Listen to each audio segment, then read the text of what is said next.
আসসালামু আলাইকুম। আপনার মোবাইলে যে সিমটা ব্যবহার করছেন, এই সিমটা আপনার অজান্তে আরেকজন ব্যবহার করে। আপনি টের পান না। আপনার মালিকানা পরিবর্তন হয়ে যায়। আপনি টেরই পান না।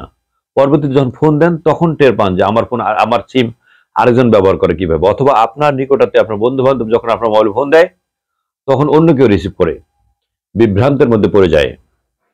কখন আপনার সিম অন্য মালিক অন্য আরেকজন মালিক হয়ে যাবে, এই বিষয়গুলো একটু ধারণা দেবো। অনেকেই ৩ টা, ৪ টা, ৫ টা, ৬ টা সিম ব্যবহার করেন। একজনে ১৫ টা পর্যন্ত সিম ব্যবহার করতে পারেন। কিন্তু আমরা সাধারণত অনেকেই ২-৩ টা সিম ব্যবহার করে থাকি। দেখা যাচ্ছে একটা সিম দিয়ে সবসময় কথা হয় আপনার, কিন্তু আরেকটা সিম ব্যবহারই করেন না। টাকা আছে কিন্তু ব্যবহার করতেছেন না, ফেলে রাখছেন।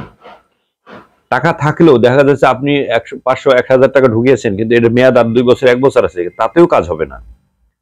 এই ফোনটার আপনার এই সিমটার মালিক আরেকজন হয়ে যাবে। আপনার মালিকানা পরিবর্তন হয়ে যাবে। কখন?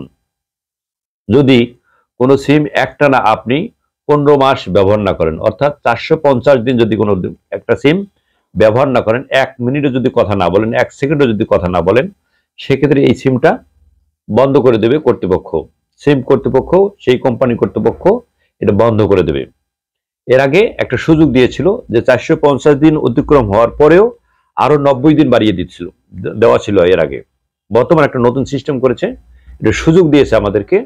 সেটা হলো এই ৯০ দিন কমিয়ে এখন ৩০ দিন করেছে, ১ মাস করেছে। অর্থাৎ আপনার ৪৫০ দিনের সাথে আরো ৩০ দিন যোগ হয়ে গেল, ৪৮০ দিন। এই ৪৮০ দিন পর আপনি বন্ধ করতে পারবেন।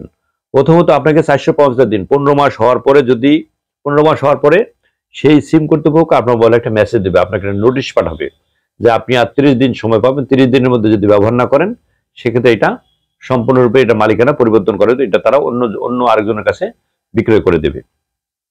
অর্থাৎ টোটাল আপনি পাবেন ৪৮০ দিন। ৪৮০ দিনের মধ্যে যদি আপনি এটা কথা না বলেন এই সিম দিয়ে, এই সিমের মালিক আর আপনি থাকবেন না, অন্য কেউ এই সিমটা ব্যবহার করবে। তার কারণ এই সিম কোম্পানিগুলোর মধ্যে ৪ টা কোম্পানি, গ্রামীণ, রবি, বাংলালিংক, তারপর হচ্ছে টেলিটক, এই ৪ টা হলো বিটিআরসি নিয়ন্ত্রণ করে। তাদের নিয়ম অনুযায়ী তারা চলে। বিটিআরসির নিয়ম হচ্ছে এই নিয়মটা হলো বিটিআরসির নিয়ম। তারা এই নিয়ম অনুযায়ী চলে। এই কোম্পানিগুলো, যদি এই কোম্পানির সিম হয়ে থাকে, তার সেক্ষেত্রে আপনি ৪৮০ দিন সময় পাবেন। ৪৮০ দিনের পরে যদি আপনি এটা চেষ্টা করেন, আর পারবেন না। সে কারণে যাদের এই ধরনের সিম আছে, একটু সচল করে রাখবেন, ১ মিনিট ২ মিনিট কথা বলে রাখবেন। তা নাহলে কি এই মালিকানা, একটা সিম কিন্তু অনেক মূল্যবান জিনিস। একটা সিমের মূল্য কিন্তু অনেক বেশি। কখন বেশি হয় জানেন?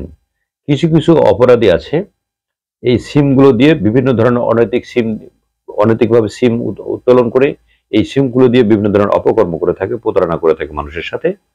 সেই সিমগুলো তাদের কাছে কিন্তু খুবই গুরুত্বপূর্ণ, আমাদের কাছেও গুরুত্বপূর্ণ। যে যেখানে আছেন ভালো থাকবেন, সুস্থ থাকবেন, নিরাপদে পথ চলবেন। আসসালামু আলাইকুম।